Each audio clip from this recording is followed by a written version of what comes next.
नमस्कार, माझे नाव ज्ञानेश्वरी मगर. इयत्ता 5वी. प्रथम सत्रातील प्रथम दिवशी प्रथम नाट्यकरण साजरी करणार आहोत. बंडूची इजार.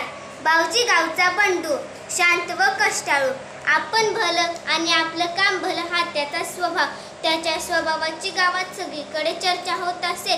सकाळी उठून शेतात जायचं, दिवसभराचं काम आटपून संध्याकाळी घरी यायचं. घरी आल्यावर मुलीशी खेळायचं, कट्ट्यावर चक्कर मारायला जायची व पुन्हा जेवायच घरी यायचं.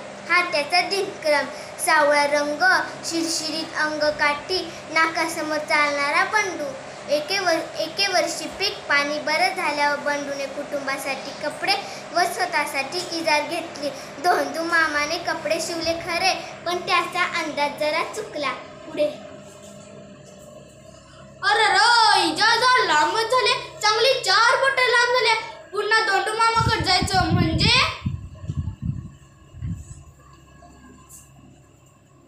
अगं इजार जरा 4 बोट कमी करून टाक, घालतीस का? अहो, सकाळी हे काय आणखीन मला नाही जमणार. जेवण बनवायचं आणि त्याला शाळेत जायचं, मी नाही घालणार टाके. सुबे इजार 4 बोट कमी करून टाक, घालतीस का? नाही दादा, मला तेवढा अभ्यास पडलाय. आता कॉलेजची वेळ होईल. तू आईला सांग की.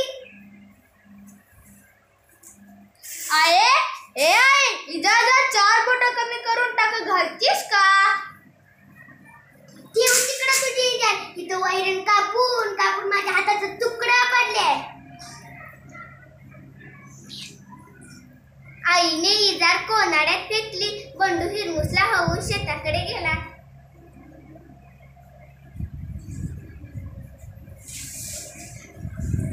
सकाळी इजार दुरुस्त करायला पाहिजे होती.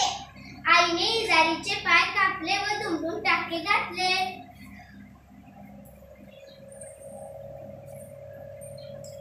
आपला भाऊ किती राबतो, कष्ट करून मला कॉलेजला पाठवतो. दादाचं इतकंही काम करू नये मी.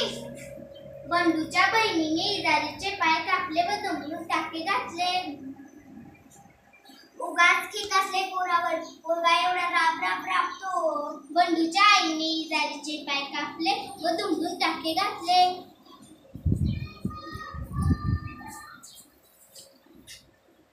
आपलं काम आपणच केलेलं बरं. बंडूने इजारीचे पाय कापले व दुमडून टाके घातले.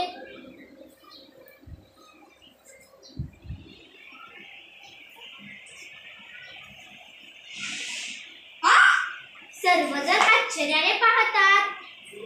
मी इजारीचे 4 बोट कापले व दुमडून टाके घातले.